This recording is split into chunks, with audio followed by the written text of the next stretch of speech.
हिंदू वाग्मय में दो कर्मकांड बहुत प्रसिद्ध हैं। एक है यज्ञ और दूसरा है आरती। लोग अलग अलग ढंग से आरती की व्याख्या करते हैं। मेरे विचार से आरती का अर्थ होता है नजर उतारना। हम ईश्वर से इतना प्रेम करते हैं, इतने भावमय हो जाते हैं कि हमको लगता है कि ईश्वर को कहीं नजर न लग जाए।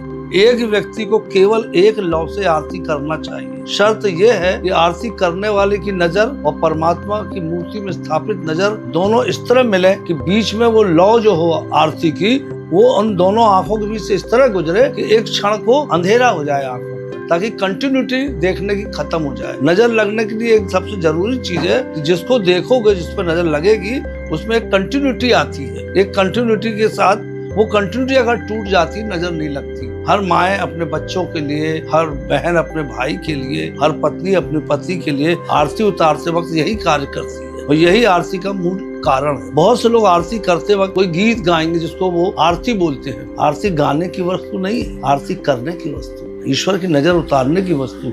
ये आपके प्रगाढ़ प्रेम का सबसे ज्वलंत उदाहरण है कि हम ये कहते हैं कि भगवान की सारी बलाएं हमारे को लग जाए। ये शायद प्रेम की पराकाष्ठा है, यही महत्वपूर्ण है। इसके साथ साथ बहुत जगह लोग आरती के साथ घंटी बजाते हैं। वही मेरी दृष्टि में वो भी उचित नहीं है। घंटी आरती प्रारंभ में बजना चाहिए, आरती के मध्य में नहीं बजना चाहिए। वास्तव में घंटी क्यों बजाई जाती, इसका एक अलग इतिहास। घंटी वास्तव में सूचनाएं। पहले शिवालय गांव के बाहर होते थे। पुजारी पंडित जो वहाँ होता था, उसको जब आरती करना होती, पूजा करना होती थी, तो वो घंटी बजाता था ताकि गांव वालों को मालूम पड़ जाए कि आरती का समय हो गया। कई धर्म वाले भी अपने पूजा के समय में, चाहे वो चर्च हो चाहे मस्जिद हो, कोई ना कोई साधन इस्तेमाल करते हैं ताकि लोगों को मालूम पड़े कि ये प्रार्थना का समय हो गया या इस कार्य का समय हो गया। ऐसा ही घंटी का वो। पर अब दुर्भाग्य ये किसी कोई व्याख्या सही ढंग से लोगों ने की नहीं, समझी नहीं, जानी नहीं, और जिसको देखो वो पहुंचता है मंदिर और घंटी बजाना अपना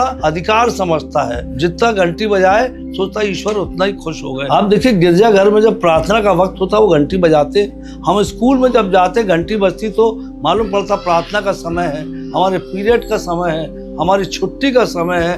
हर समय घंटी से ही होते। यही घंटी का उपयोग था, यही घंटी का तरीका था। यह अलग बात है कि आज के ढंग से घंटी को कहां से कहां लोग ले गए हैं। ये मेरे अपने विचार हैं, हो सकता है कि आप इससे सहमत ना हो, क्योंकि मेरा ऐसा मानना है पुस्तकों का ज्ञान उस बासे भोजन के समान है जिसे तर्क वितर्क में तौल के, समझा के, गर्म करके खाना ही स्वास्थ्य के लिए लाभकारी होता है। जो मैंने कहा ये मेरे अपने विचार हैं, अपनी सोच है, अपनी बुद्धि से जो मुझे लगा ये कारण होंगे, ये तरीका होगा।